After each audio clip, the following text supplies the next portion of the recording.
Hey, what's happening, everyone? Welcome back to Creatures of the Edge. I've got update number 2 on the song Light and Variable for you. Got a good few things done on it this week. Added some new kick drums, some new snare drum, bass guitar. I did do the tempo change that I talked about in the last update. So the song is quite a bit faster now. And as such, it's kind of like a new, sort of Latin vibe, which is pretty cool. It's got like a different sound than I've ever made, I feel like. Lucidity Festival that I was just raving about got canceled. So I guess they had some issues with fire escape routes and stuff after a rainy winter and a change in the riverbed there. So super bummer. So they postponed it till next year. We'll be there, but we're definitely going to try to find something in the meantime because, I was really looking forward to festivaling here in just a couple weeks now. Fortunately, though, I was able to scratch the itch a little bit last night. I saw the artist Fred again, played at the LA Coliseum. So shout out to my friends Max and Gabby for having me along for that show, as well as Daniel and Christy, who I met.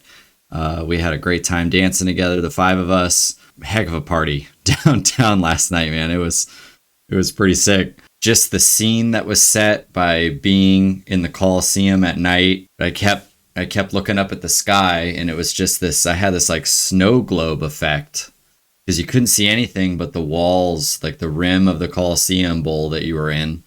And then you had this crystal clear sky above head, not a single cloud, nothing. Occasionally you'd see the lights of a plane.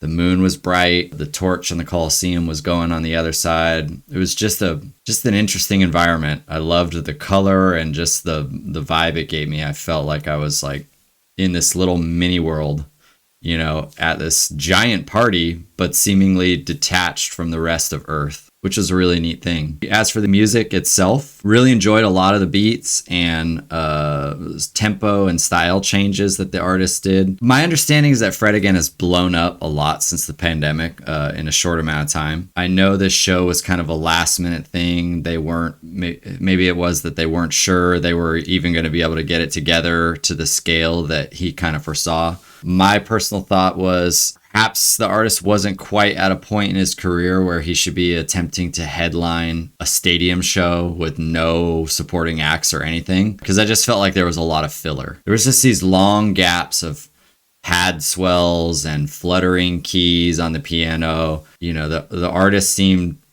truly, and in a positive way, just overwhelmed at the turnout and at his place here in the world now.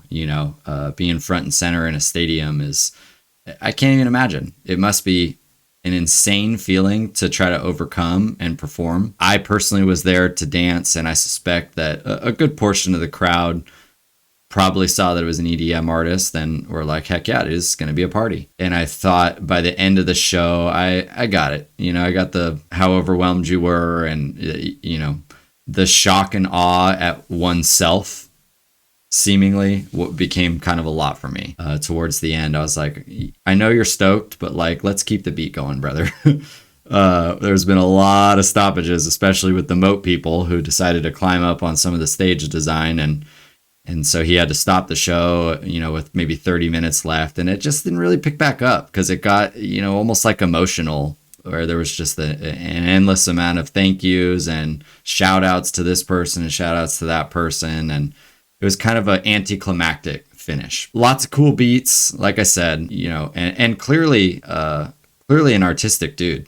There's no doubt about it. I mean, he's a seasoned playing musician, it sounds like, and he's great at piano and stuff. So if you were there, you probably had a grand old time as well. I sure as heck did. Despite my critiques, I don't regret going for 1 second. So I just, with this channel and me doing what I'm doing, I kind of look at things maybe through a little bit different lens from time to time as I start to envision what my own dream of success might look like. So without further ado, let's check out some of the changes to Light and Variable here. I think we'll just focus on these first, 42 or whatever bars here, because the second part is a little underdeveloped at this point. In the previous iteration of the song that I shared with you, I hadn't quite the composition of the music in terms of what instruments do I plan on having in every track. Now, you imagine 2 guitarists playing, a bass guitarist playing, a drummer, probably a keyboardist or two in the band, and then two horns players.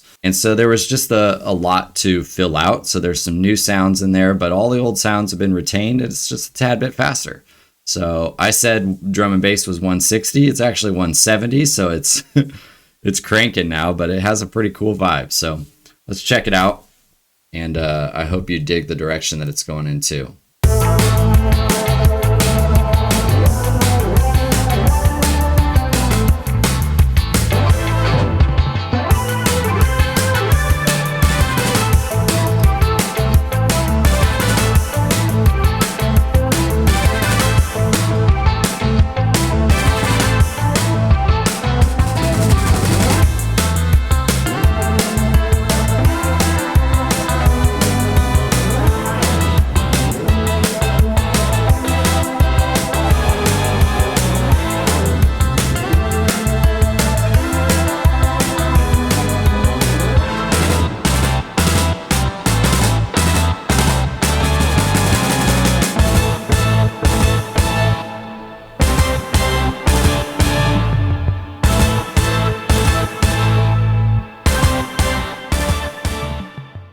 We'll stop it right there. Those guitar parts are kind of getting worked on, but either way with the guitars, I got to redo everything anyways because I haven't changed the strings on this bad boy in several months now. And I really probably need to go get it set up. I don't necessarily want to give up a week while I wait for that to get back. And I also don't want to spend a bunch of money on it. I might just change the strings for one more song before I do a setup on that. Other than that, you know, the snare drum I just did a couple days ago, so some sloppy rolls and stuff in there. But I did start playing around with some new miking techniques just to try to continue to round out the sound of the kick and the snare. Absolutely essential that they sound as full and dynamic as they can. So what I did was, and it's not the right microphone for the job necessarily, but I mic'd both the kick and the snare with one of the overhead mics from a distance just to kind of get like a room effect to add on. What is that there? That was crazy. Just saw like a thumbs up pop up. Yeah, so there's, you know, and I haven't done a whole lot with them yet, but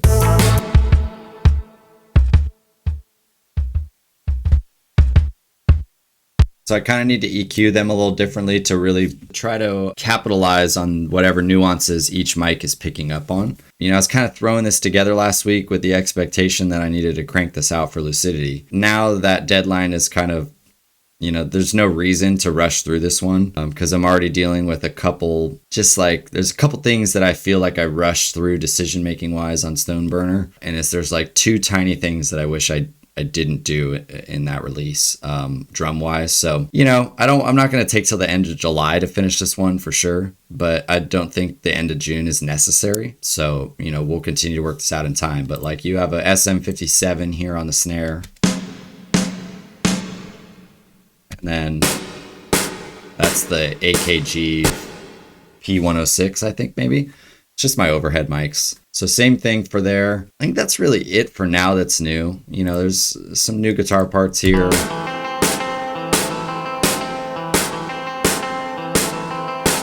And that's just a really basic loop. As I've been listening, I can already hear some note changes that I would like to do that better follows the chord progression. Like that's in the key, but there's always different notes you can add to make sure you're emphasizing those chord changes. So there's some things I can do there. And then what's on this one?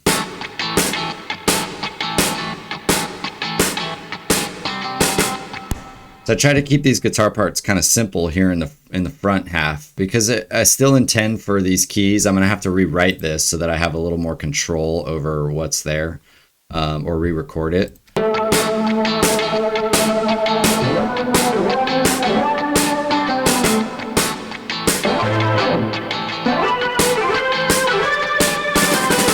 And then I need to get a little more left hand action because when I wrote this, I hadn't started practicing piano or learning piano theory or anything. So there's just more. There's more to pull out of that. Oh, I added a lot of horns too. Good Lord. The horns were not even there. So I did add some horns. So you got some like little kind of fluttering things happening here.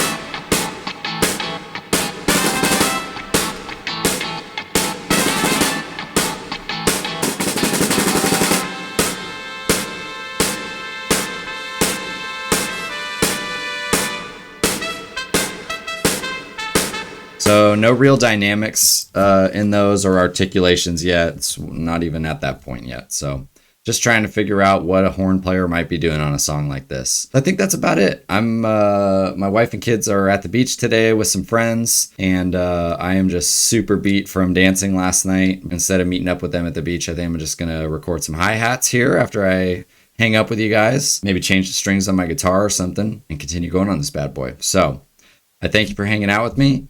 Make sure you like and subscribe to the channel if you want to follow along.